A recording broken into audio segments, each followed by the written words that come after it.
peut dire que c'est ta bête noire? C'est bien pour une première question, ça. Non, bah, j'ai jamais gagné. Donc, non, sur le circuit, bah, c'est le mec contre qui j'ai perdu le plus de fois. Après, je sais pas, je vais me donner à fond. Je rentre sur le terrain, j'ai pas de pression, hein, forcément. Je rentre en tant qu'outsider, même si je suis tête de série, bah, au final, sur le papier, c'est lui le plus fort. Je vais me donner à fond et puis on va voir ce que ça donne, mais ça va être un gros match. Ouais.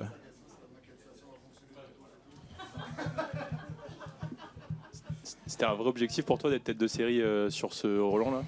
Ouais, c'était un objectif de début d'année. J'avais pas réussi à être tête de série en Australie et je voulais à Roland l'être. Ça s'est joué à quelques points près, quelques places près, mais je suis content de l'avoir réalisé. Après, c'est pas une fin en soi, quoi. Enfin, même si tu es tête de série, tu peux avoir des très gros premiers tours. Enfin, tout le monde joue super bien, donc je suis content de l'être, mais ça veut pas dire grand-chose.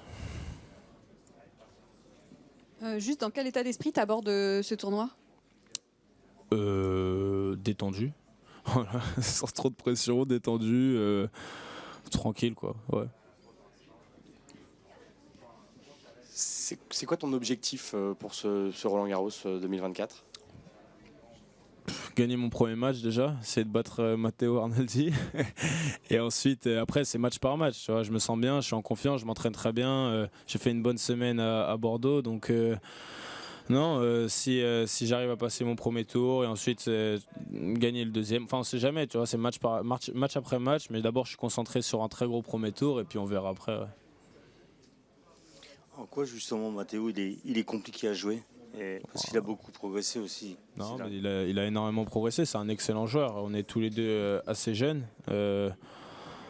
Après, il fait tout bien. Je pense que comme tous les très bons joueurs sur le circuit maintenant et les joueurs en devenir, tout le monde joue bien au tennis, tout le monde sait tout faire. Après, il va falloir réussir à bien gérer quelques points importants parce que dans un match, de toute façon, il y a toujours 2 ou 3 points clés qui vont faire tourner le match d'un côté ou d'un autre. Donc si j'arrive à bien gérer ces moments-là, ça tournera en ma faveur. Sinon, bah, je repartirai à la maison.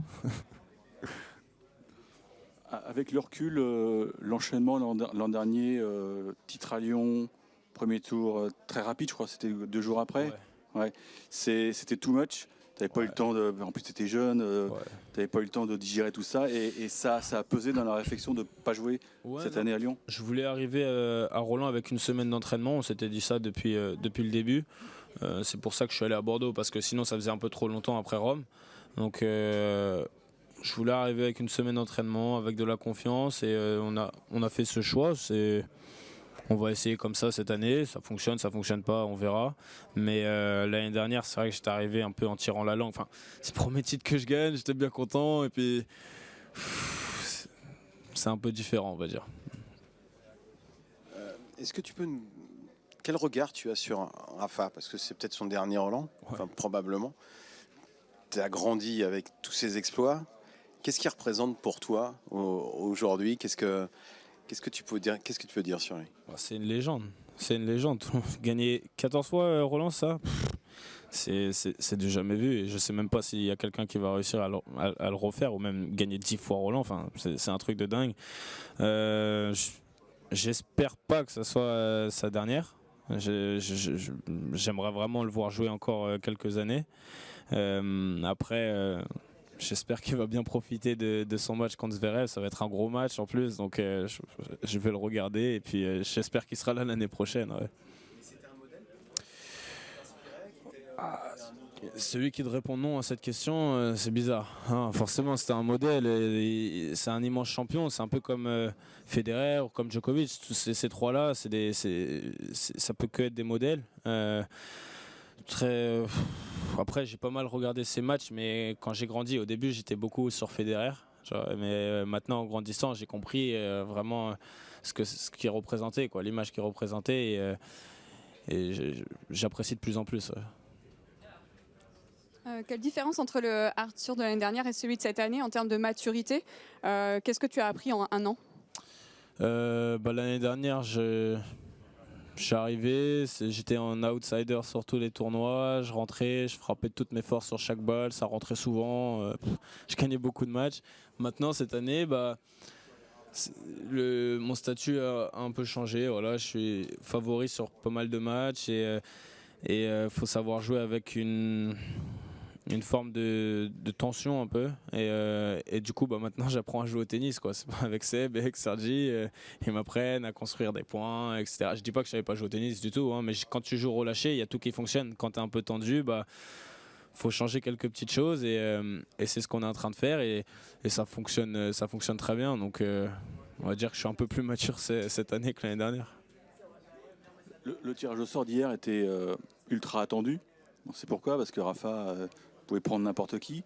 Est-ce que tu l'as suivi en live? Est-ce que tu avais la boule au ventre? Ou est-ce que tu espérais que J'étais t'avais sur le terrain en train de m'entraîner. D'accord, alors comment tu l'as su? Est-ce qu'on t'a... C'est toi qui me l'as dit, non? Ouais, c'est Philippe qui me l'a dit. J'étais sur le terrain au bon changement de côté avec Borna, Koric, et il m'a dit tu joues Arnaldi et Borna il joue Ricci. Ok, bon, super. Et puis c'est tout. Après, je repars à l'entraînement, tu vois, jouer. Je suis à quoi 4-5 jours de mon premier tour. Enfin, peu importe qui joue, quand je joue. Et puis, ouais, mais ça aurait été incroyable de jouer Rafa. J'aurais pas eu la boule au ventre, hein, ça aurait été magnifique. Bah ouais, attends, t'imagines, tu joues Rafa à Roland. Moi, c'est presque un rêve de gosse. Donc. Non, pour un tirage, j'ai jamais de pression.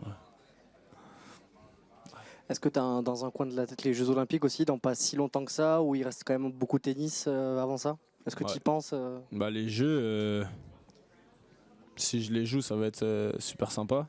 Normalement, je suis bien parti, donc j'attends ça avec impatience. Bien sûr, je suis concentré. Il y a Roland avant, tu as d'autres tournois, tu as Wim, T'as beaucoup de grosses échéances, mais c'est sûr que ça reste dans un coin de ma tête. Ouais.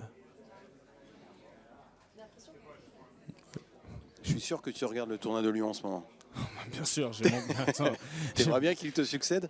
J'ai l'un de mes meilleurs potes qui est en demi et qui vient de rentrer top 100 et j'aimerais tellement qu'il gagne le tournoi, ça serait incroyable. Tu vois sur le papier, tu vois Fils et ensuite tu vois Mpetshi, c'est magnifique. Donc j'espère, je lui souhaite le plus de courage possible et je vais suivre ça de toute façon à la télé.